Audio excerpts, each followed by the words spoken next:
Hello, my darling. Good morning. Good morning. So excited. It's been a while since we've actually spoken, but to be here on your podcast, extra excited. I am buzzing. The moment I met you, I just knew, we just both said this to each other, like we knew there was a reason why we've been aligned, which obviously we'll explain in a second. But for everyone listening, I have the beautiful Yemi Penn joining me today, and I would love you to introduce yourself because you're an ever-growing, ever-changing human. So let's hear about who Yemi is and what amazing things Yemi is creating today. Ooh, I just had a meeting today and I started to sweat when someone said, "What do you do?" So I need to get better at describing this. Hi, everyone. So my name is Yemi Penn, and I'm a curious rebel, which means I'm curious about everything and nothing, almost in equal measure. If we needed to sit with titles, I started off as an engineer. Engineering is my kind of academic background. And then I really got into entrepreneurship. I really started to get creative about, if I want something, how quickly can I make it happen? It's almost become a game, but I've had to fall back on this because I'm exhausted. But really, I'm in the business of transformation. I'm in the business of how can we shift our perspectives to get the outcome we want. And a key focus, which is part of my research, so I'm currently a PhD candidate, I'm looking at trauma and how we can transform our trauma, because the stats show we are all going to experience it. So if we acknowledge that, what's the next step? But as you can tell, I will be involved in any and everything that sees humanity kind of connect and I guess be more sustainable. So I can't put that into one word, can I? No. And it will probably change tomorrow. Next month. Yes, correct. Yeah. Oh my gosh. So just a bit of a background. So Yemi and I met, we sat with the mother, aka, which is ayahuasca. So for anyone listening, it is a beautiful, magical female plant. I didn't even know how to describe ayahuasca. And we happened to be on the same bunk beds as each other. And Yemi was below me and I was above her. And we were the only two English people there that sat at the ceremony. And what I would love to hear from you, Yemi, which I ask all my guests to start off with, is what is your favorite pleasure in life? And it can be anything. This is a no-brainer. For me, it's sleep. Okay. Honestly, when I tell you and rest, and there's a book out there, forget her name, but it's called Rest is the Resistance. I've always been a big napper. My friends back in the UK, I think even in Nigeria, would always joke, there's a fly in Nigeria, but possibly in other parts of Africa. It's called the tsetse fly. I've probably pronounced it differently, which apparently if it bit you, you kind of got the sleeping sickness. They joked around with me and made me feel like I had a sleeping sickness because I would nap daily. But I've only found out almost 2 decades later that my napping was deep healing. And when I tell you that I wake up from a nap, most of my naps, springing with joy, my kids look at me like, what is she on? Like, what psychedelic has this woman taken that she's on? It gives me so much pleasure. As in, I go into bed and I kind of like tuggle with my bed sheets, and I can't wait either for a nap or really great night's sleep. And I notice some that might feel odd because I think, my son says sleep is overrated, and I just can't wait for him to get to the point where he realizes how pleasurable it is. But where the pleasure it gives me, it's the energy to go and do the things I want to do. I literally, what people would take, 3 days to do, I honestly could take 4 hours because I've had that nap. Oh, such a juicy question. Oh, I love that. So hang on, what are we talking, like a good few hours nap wise, 40 winks? Yeah. Like, what is that for you? Yeah, see, I think I extend mine maybe just a little bit too much. Look, if you gave me 2-hour nap, I'd really love you. Like my partner, hopefully I want to do always and forever with him. But I think our relationship will continue to stand the test of times if he just lets me get on with my naps. But he knows when it's on, but usually the 2-hour mark is really good for me. However, the 2-hour nap will get me springing and jumping. The 40-minute nap, I might still be a bit groggy when I get up, but I find my second wind a couple of hours later. And I know 2 hours feels really indulgent, but my goodness, rest is the new resistance because the hustle bustle culture, Gross. Yeah, exactly. Why we're doing Right. what we're doing to avoid the hustle bustle. Yeah. Wow. I think a lot of people would hear 2 hours, and think, dear God, like, she's a mother. Like, how does she even have time? Like, for you, like, what, because you're so driven and working on your trauma all the time, which is why I adore you for many other reasons. What kind of brought you into this space where you really felt called to really work on yourself as a person? I have to say, having my children. I think if I didn't have children, I probably wouldn't have felt that level of responsibility. Like, I to be honest, I'm curious. I think I would have been curious to say, why do I do that? Like, for me, the repeated patterns in relationships was a big invitation to say, okay, Yemi, let's have a look. So I think I would have been curious regardless, but would I have gone at the pace? I mean, I didn't want to go back into education. So to be doing research and to have now finished my 3rd documentary, I'm going in. So I'm going in at a rate I didn't think I ever would outside of my profession of engineering. But I think my kids have probably accelerated it. However, actually thinking about it, it was looking at the patterns. Come on, if something keeps on happening, like, why do I keep on finding that pattern? Why do I keep on getting this job that gives me, like, there's a pattern. And I think the pattern is an invitation to say, okay, what is the constant in this? Not blame. What's the constant? And it appeared I was the constant. And I needed to start looking at it. Why am I the way I am? There's a part of me that thinks, as humans, I'm just trying to give reason. Maybe. Sweet Lord. I mean, I just turned 40 this year. I might live another 40 years. It's a long ass time. I need it to make sense. Make it make sense is where I'm at right now in life. And so I get curious. So then for you, and I know obviously the curious rebel is who you are as a person, how do you find it rewarding by, like, this constant mentality of working on yourself? I don't know, maybe I've just got this insatiable, I mean, when I journeyed with Mama Aya, as I call her, ayahuasca, that's all it was. I mean, I think there was this kind of feeling, or this mother and sometimes father energy, and sometimes genuinely non-binary energy. I'm not even just making this up, where I couldn't give it any form or name. They would laugh at my curiosity because I had so many damn questions, but I've got this insatiable thirst. Now, I know that I can't know everything, but if we think of as to how we've evolved as a species, our brain is really capable of a lot. It's capable of a lot. I think we get dumbed down by social media, TV. And so if I am, and I am, last night I was scrolling on my Instagram. So I do it every now and again just to deaden the cells and sometimes to humor the cells. But for me, that I get that satisfaction because I'm like, that's a hole that's been filled. And what I'm doing doesn't feel destructive either to myself or other people. And then I get that wisdom, and I love how I'm able to then put it in part of my teachings. So it's actually really, it's pleasurable. I actually find great pleasure in being curious, getting answers, but knowing that that isn't the complete answer, that there's more. That there's always more. Yeah. I know, but however, I am not too attached to the outcome. So, and that's freed me. Otherwise, I think I'd potentially lose it a little bit. I'm not attached to the outcome. I mean, shoot, like I said, if I've got another 40, 50 years, it's not the end if I don't get the answers to everything. So I just keep it moving. Just keep going. That's all that matters, right? If you just keep going and you nap, then you're fine. And then, so you mentioned, obviously, you've done your 3rd documentary, which massive congratulations, because this is just like boomed within such a short period of time. Like you said, you're a go-getter. So what is the 3rd documentary all about for you? What is the pleasure side of things that you love about documentaries? I mean, I don't know if you ever, I tend to visualize a lot.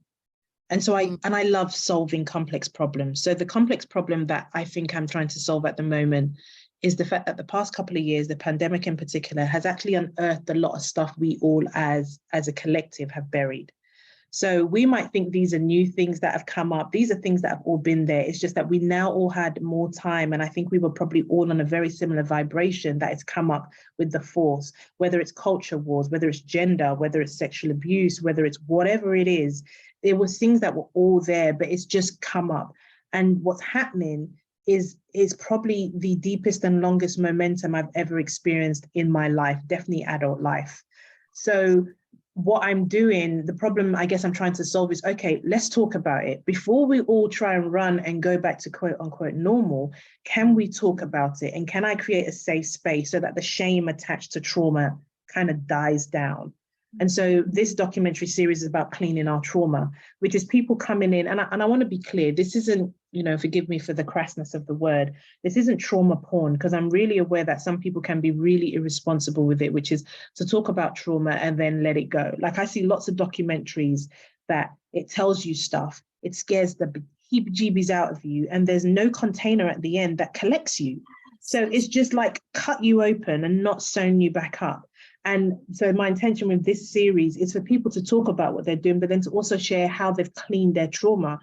Some people struggle with the concept of dirty trauma, clean trauma, but I'm saying, shoot, you got a dirty room, at some point you got to clean it. It doesn't mean that the stuff in there that sometimes can be messy, we need to shame it. No, I'm just saying, let's acknowledge it. And if say I was abused and I decide to start abusing other people, that's dirty trauma. I'm just transferring it. If I clean it, and for me, I decide to transform it and help people so that other people don't get abused or the abuser doesn't abuse, and shit, it's clean trauma. The trauma's still there, but it's clean. And that's what this documentary series is about. It's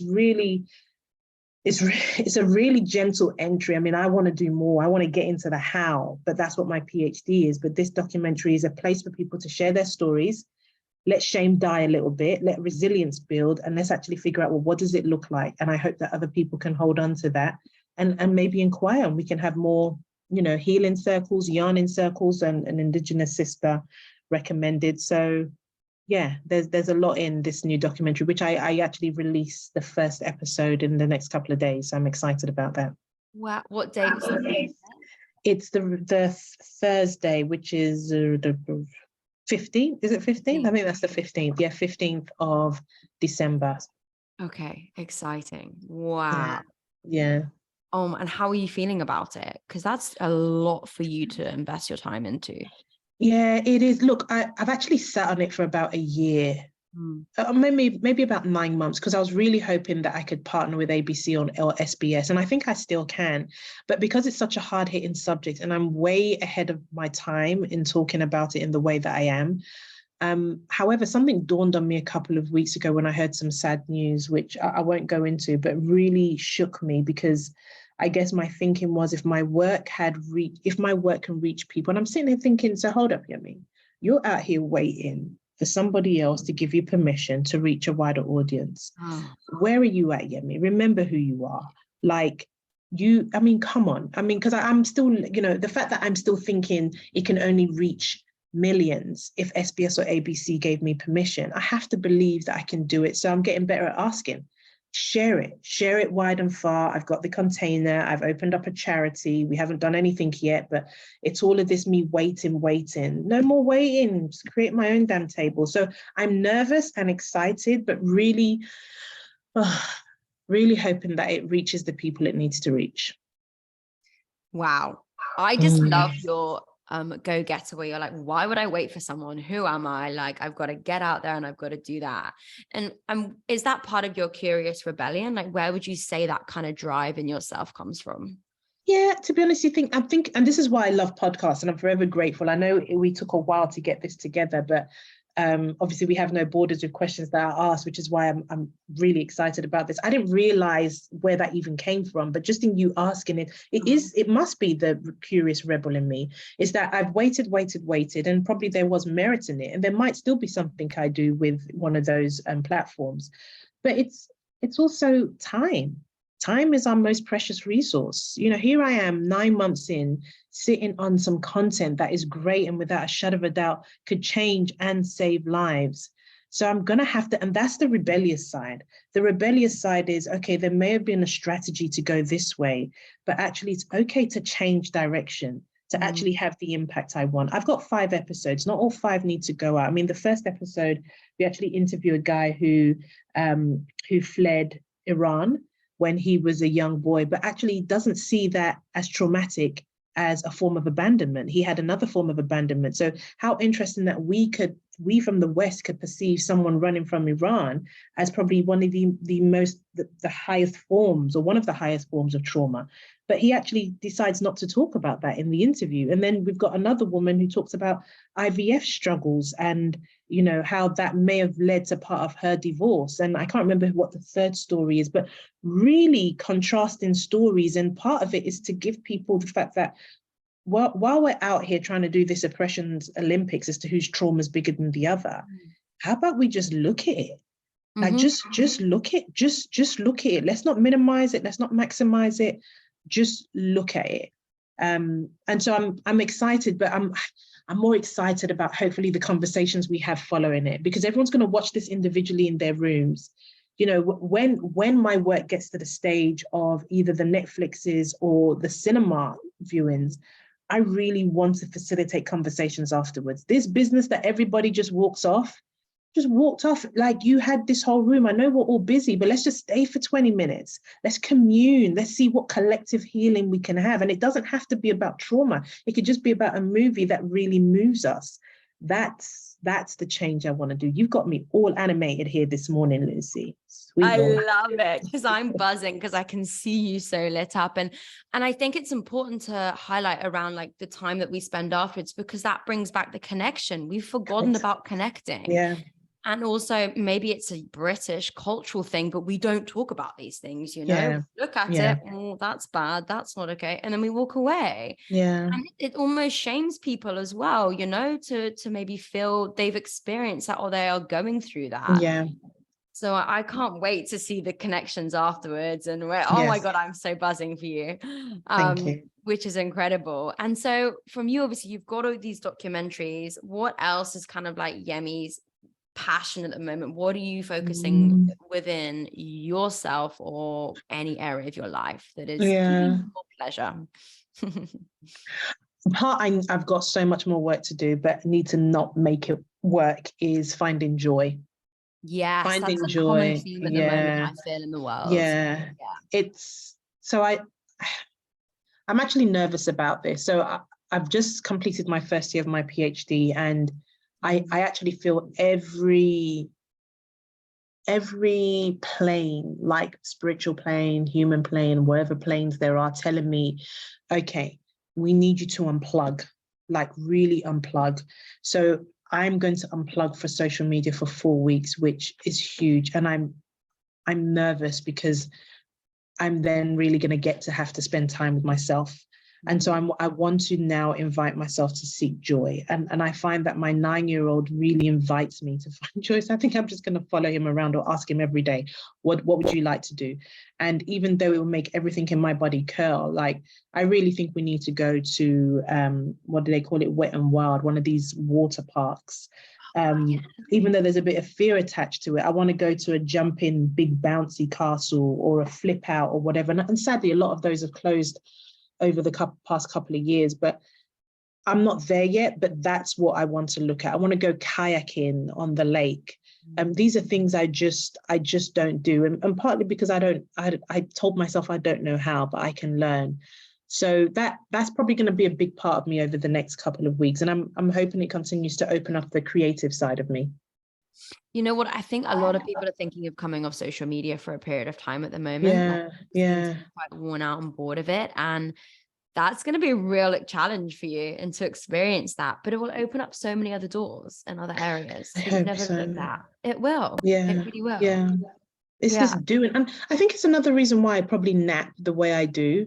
Because, and this is what's quite dangerous, even though the napping does rejuvenate me, but I've given myself 2 options: either be productive doing, or you better go for a sleep. I don't have an in between. So for me to just, I mean, honestly, I don't even know what it would look like to just chill. I mean, I can read a book, but after, I don't know, 12 minutes, I'm going to be bored.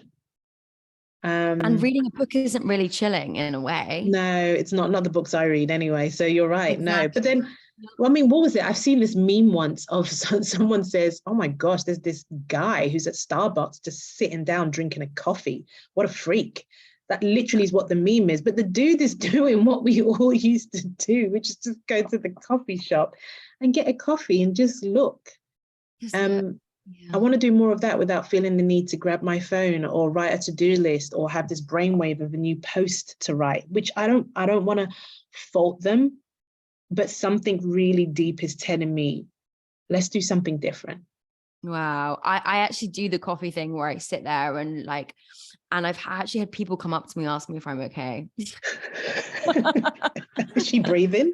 I did it in America, and it was in a Starbucks, and the lady was like, "Ma'am, are you okay?" And I was like, "Yeah, I'm fine." Then I felt uncomfortable that I had to get my phone out, but I was like, I just need 5 minutes to zone out and breathe. Yeah.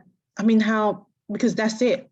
You doing what really should be something we should all adopt is making others feel uncomfortable. Exactly. Even in a yoga class, I had someone tap me in the shoulder and be like, "Hi, you're not doing the next pose." And I was like, I am in my own zone here. Correct. Please I don't want to. Yeah. I was really rude, actually. I was like, please piss off and leave me alone. Like I'm yogaing. Right. Oh, wow. Yeah. It's a really good point. It makes people very uncomfortable. Very uncomfortable. Yeah. I love that. I love that analogy you've just given. Can you imagine the environment, yoga? Because, there are some poses I can't do because of my shoulder. And that's why I stopped, because I felt like I was going to be making everyone feel uncomfortable because I can't be in the downward dog pose or whatever. And sometimes I just wanted to be in child pose. It was the safest thing for me to do. But then the class didn't appear to be uniform. And I mean, that's what I want to change. Like, how can we create spaces where if you want to dance, you kind of just move to the music of your own rhythm, or you want to sit or whatever. Yeah. I also think when people ask you how you're doing, they actually don't know how to handle it if you don't say good. I actually really enjoy it, particularly in Indonesia. It seems to be a common thing. Like they just say it automatically. And if you say you're feeling sad I don't expect any sympathy. I'm just telling you, I'm not feeling great in 1 minute. Oh, okay. Like no one knows how to respond. And it's like, we all have the similar emotions. Why can't we just say, not feeling great right now? Like it's a really crazy movement that I think really needs to shift, because that is why there's so much depression in the world, because people aren't just openly saying, not feeling great right now. I wish the way World Health Organization, the UN, and other parts of the world took on the criticality of the COVID virus, I wish they would do that with the same need for belonging. Because as you're speaking, my brain starts to think, how can we get the whole world to be more, and this is my trauma informed, to not freeze when they ask someone, how are you? And they don't, to find a mechanism for themselves to soothe themselves, but to also know they don't need to solve the other person's problem. And I'm thinking, something just said that would be really hard. And then I get the other voice that says, nah, we did it with COVID. Like it can be done. And for me, this is another thing which not many people know. I don't think it's for now, but I think at some point I'll be doing some work with the UN. They've got all these sustainable goals. And I'm just thinking, what's the best way? How can we get leaders of different nations involved? It's so big, but my goodness, if we're not thinking this big and you've got people going to the moon for the weekend, then what the hell are we doing? Exactly. I know. To the weekend. Yeah. I might be wrong about the week, but really. Exactly. No one's admitting that they're feeling down that day and they need some support. Or like you said, if someone says they feel sad, to have the capacity to look after themselves, and for someone to be like, I'm sorry to hear that. Just acknowledge it. Yeah. That's it. Yeah. Yeah. I agree. I feel very strongly that I want to support that in the world as well. I just think we're crying out for it. We need it more than ever. I mean, I want to say this out loud as well, because I had a great conversation with my oldest brother and it was really powerful. And we were having this dialogue and we're talking about mental health issues, and we were talking about and he said, it would be good if people could get a therapist. I said, firstly, not everyone's got the privilege to afford that or access.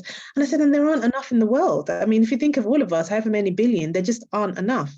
And we were talking, and not that we were disagreeing, but then something came up in my mind. And I said, you see how at some point, we have all been advised to understand how to do CPR.